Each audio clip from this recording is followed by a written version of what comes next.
मंडळामध्ये मला चांगलं आठवतंय, आदरणीय यशवंतराव चव्हाण साहेबांना त्या ठिकाणी बोलवलं होतं आणि बाळ कोल्हटकरांचं वाहतोही ध्रुवांची जुडी नाटक त्या ठिकाणी होतं. सुदैवानं त्या कार्यक्रमाला, त्या नाटकाला, त्या प्रसंगाला मी उपस्थित होतो, शाळेत होतो, उपस्थित होतो आणि बाळ कोल्हटकरांच्या गाण्यातल्या ओळी माझ्या कानामध्ये आजही त्या ठिकाणी आहेत. निघाले आज तिकडच्या घरी. ज्या सदाशिव पेठेमध्ये आपण आता बसलेलो आहोत, त्या सदाशिव पेठेमध्ये सर्वसामान्यपणे मुलीचं लग्न करायची वय 25, 26, 27 असतं. आज त्या सदाशिव पेठेमध्ये माझं वय 32 आहे आणि 32 वय लागल्यानंतर मला माहेरून सासरी जाण्याचा प्रसंग या व्यासपीठावरती आलेला आहे. ज्या व्यासपीठावरती, ज्या सभागृहामध्ये 32 वर्ष आदरणीय गन्ना जोगळेकर सरांच्या आशीर्वादाने या सभागृहामध्ये मी आलो. 1992 ची माझी महानगरपालिकेची तिसरी निवडणूक झाली, जिंकलो निवडणूक, पुण्यामध्ये वातावरण तयार झालं आणि एक दिवस गन्ना जोगळेकर सरांचा फोन आला की डॉक्टर तुम्ही साहित्य परिषदेमध्ये येऊ शकाल का. तोपर्यंत गन्ना जोगळेकर कोण मला माहित नाही. आम्हाला राजकारणातल्या लोकांना गणेश जोगळेकर माहिती होते, जे यशवंतराव चव्हाणांचे जे हार्डकोर जनसंघाचे होते, पण यशवंतराव चव्हाणांचे वकील होते ते. मला मी म्हणलो गणेश जोगळेकर का तुम्ही. ते म्हणले नाही, मी गन्ना जोगळेकर. मला तोपर्यंत गन्ना जोगळेकर कोण माहिती. म्हणलं कुठे येऊ मी. ते म्हणजे साहित्य परिषदेत. मी साहित्य परिषदेमध्ये आलो. ते म्हणजे तुम्ही महानगरपालिकेमध्ये नगरसेवक निवडून आलाय, चांगलं काम करताय, तुम्ही साहित्य परिषदेमध्ये सुद्धा तुम्ही असलं पाहिजे, तुम्ही साहित्य परिषदेमध्ये या. मी म्हटलं मी येऊन काय करू. ते म्हणजे तुम्हाला मला कार्यकारिणीत घ्यायचंय. आणि अशा रीतीने 1993 पहिल्यांदा या साहित्य परिषदेच्या कार्यकारिणीमध्ये मी आलो.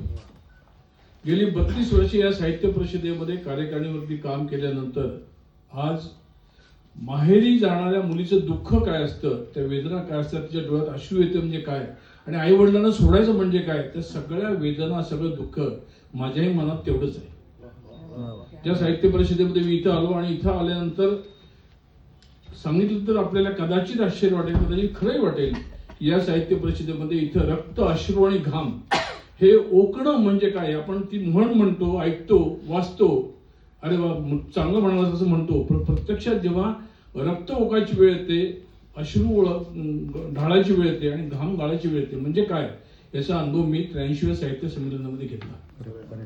याच ठिकाणी मध्यवर्ती ऑफिस होतं आणि जवळपास 2 महिने धुळीच्या वातावरणामध्ये या ठिकाणी बसून मी साहित्य परिषदेमध्ये त्या 83व्या साहित्य संमेलनाच्या करता काम करायचा प्रयत्न केला. मिलिंद जोशींचा मी मनापासून आभार मानतो. केव्हा तरी त्याच्या आधी, केव्हा तरी एकदा मी जात असताना माझ्या घराच्या पाठीमागे कधीतरी एकदा ते आम्ही बोलत होतो, 83वं साहित्य संमेलन पुण्यामध्ये होणार आहे. डॉक्टर तुम्ही पुण्यभूषणच्या वतीने प्रयत्न करा. मी म्हटलो पुण्यभूषणच्या वतीने प्रयत्न करू, पण काय तेवढं नाही करा, तुम्ही स्वागताध्यक्ष होऊ शकाल. मी घरी गेलो आणि स्वागताध्यक्षांची यादी सगळी पाहिली. मी म्हटलं एवढे दिग्गज लोक स्वागताध्यक्ष आहेत, त्या दिग्गजांच्या पंक्तीमध्ये आपण बसू शकणार नाही. पण मिलिंद जोशी म्हटले तुम्ही प्रयत्न तर करा.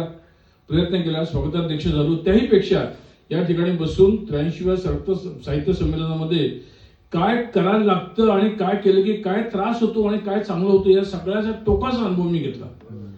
2 महिने या ठिकाणी बसल्यानंतर जेव्हा मला अमिताभ बच्चन ज्या दिवशी येणार होते त्याच्या आदल्या दिवशीपर्यंत अफाट खोकला, म्हणजे 24 तास मी खोकत होतो. बाहेर धूळ होती, धुळीची अलर्जी होती. रात्री 12 वाजता डॉक्टर दापकेंच्याकडे गेलो. ते म्हणजे डॉक्टर तुमच्या व्होकल कॉर्डची बायोप्सी करायला लागेल, कारण इतकं खोकला आहे, थुंकीत रक्त पडत होतं. ते म्हणजे कदाचित तुम्हाला व्होकल कॉर्डला बायोप्सी करायला लागेल, कारण कदाचित कॅन्सर असेल, कदाचित टीबी असेल, काय माहिती नाही. मी त्या व्होकल कॉर्डची बायोप्सी केली आणि लक्षात आलं की तो कॅन्सर नाहीये.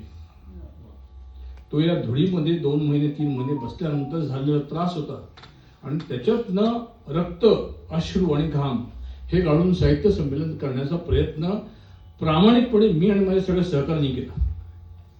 आपण सगळे त्याला साक्षीदार आहात. त्या संमेलनातनं जवळपास त्या 3-4.5 महिन्यामध्ये जवळपास 4-4.5 कोटी रुपये आम्ही गोळा करू शकलो. आणि एक क्षण असा आला की त्या क्षणी असं वाटलं की 84 लाख रुपये डॉक्टर देसाई घरी घेऊन जाणार.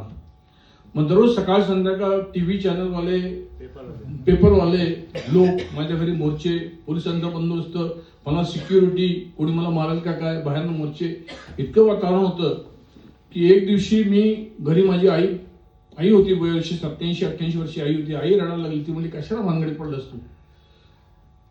मी म्हटलो मी साहित्य परिषदेकरता काम करतो. ती म्हणजे नको आपल्याला पैसे, म्हटलं आपले पैसे नाहीच आहेत, ते संस्थेचे पैसे आहेत. आईच्या शब्दाखातर तिथनं उठलो, चेक घेतला, चेक होते 84 लाख लिहिले. विभा देशपांडे होते, विभानं म्हटलं हे 84 लाख साहित्य परिषदेचे आहेत, साहित्य परिषदेत द्यायला मी आलो. ते 84 लाख मी साहित्य महामंडळाला देऊ शकलो असतो, ते 84 लाख मी विश्वकोशाला देऊ शकलो असतो. पण आम्ही सगळ्यांनी ठरवलं की ते साहित्य परिषदेला देऊ. ज्या साहित्य परिषदेमध्ये आपण इतकं काम करतो आहोत, ती साहित्य परिषद आर्थिकदृष्ट्या सुद्धा सक्षम झाली पाहिजे, हा आमच्या मनामध्ये विचार होता. आणि म्हणून साहित्य परिषदेला आम्ही ते देऊ शकलो. पण ज्या क्षणी ते 84 लाख दिले, त्या क्षणी असं लक्षात आलं की आपण कितीही काम करा, तुमचे चांगले जेवढे आहेत तेवढे तुमच्यावरती टीका करणारे सुद्धा लोक असतात. त्या टीकेतनं आम्ही एक धडा शिकलो आणि ठरवलं, ज्या पुण्यामध्ये 83 अखिल भारतीय साहित्य संमेलन भरवण्याकरता आपण रक्त, अश्रू आणि घाम ओतला, त्याच पुणे शहरामध्ये पुणे शहराला वाहिलेला जगातला एकमेव, भारतातला एकमेव, महाराष्ट्रातला एकमेव, पुण्यातला एकमेव शहराला वाहिलेला दिवाळी अंक पण काढू. आणि आज 14-15 वर्ष झाली त्या पुणे शहराला वाहिलेले दिवाळी अंक साहित्य परिषदेच्या मदतीने आम्ही काढू शकतो. आज अमेरिकेतनं, लंडनमधनं कुठल्याही लोकांना ज्यांना PhD पुण्यावरती करायचे, त्यांना पुण्याच्यावरती फिल्म काढायचे, ते लोक म्हणतात की आम्हाला तुमचे दिवाळी अंक 15 द्या. हे सगळं करू शकलो हे साहित्य परिषदेच्या माध्यमातून जे करता आलं. एवढंच नाही तर जेव्हा पैसे ते 84 लाख आमच्याकडे होते, त्या काळात आम्ही ठरवलं, मी मिलिंद जोशी आणि सुनीता राजेंना विनंती केली, आधी विभांना विनंती केली की आम्हाला दरवर्षी साहित्य परिषदेचा, साहित्य संमेलनाचा जो अध्यक्ष असेल त्या अध्यक्षाला 1 लाख रुपये पुण्यभूषण फाउंडेशन देईल. 84 लाख दिल्यानंतर सुद्धा दरवर्षी साहित्य संमेलनाच्या अध्यक्षाला 1 लाख रुपये देण्याची घोषणा आम्ही केली. घोषणा नाही केली, प्रत्यक्ष कृतीमध्ये आम्ही केलं. पण सासणे सर अनेक साहित्य संमेलनाच्या अध्यक्षांना 1 लाख रुपये दिल्यानंतर आम्ही अशा मतापर्यंत आलो की साहित्य संमेलनाच्या अध्यक्षांना महाराष्ट्रभर लोक बोलवतात, आता आपण वेगळं काहीतरी करूया. आणि म्हणून त्याच्यातनं आम्ही दरवर्षी महाराष्ट्रातला सर्वोत्कृष्ट दिवाळी अंक असेल त्याला 1 लाख रुपयाचा पुरस्कार देण्यास चालू केलं. लोकांनी दिलेले पैसे, पुण्यभूषण ही सतीश देसाईंच्या मालकीची नाही, ही सतीश देसाईंनी निर्माण केलेली, सहकाऱ्यांच्या वतीने तयार केलेली संस्था आहे.